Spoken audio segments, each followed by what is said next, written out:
dear customer, my name is Jane. For this ovulation test, there is another key point, because most people know how to read the results about the pregnancy test. But when you read the results about ovulation test, it has a little difference. I use one sample to show you. You know, this is the observed window, right? If two line means the ovulation peak is coming, right? No, it is not correct. Control line and test line.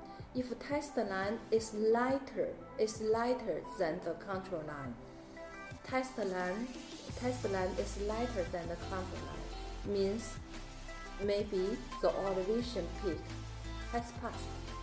It is not a good time. Not means two line is good time, no. You must compare the color, the test line color and the control line color. If test line color is the same as the control line or darker than control line, that means it is good time. It is the ovulation peak is coming. So I hope you know this. This is very important about use this ovulation test.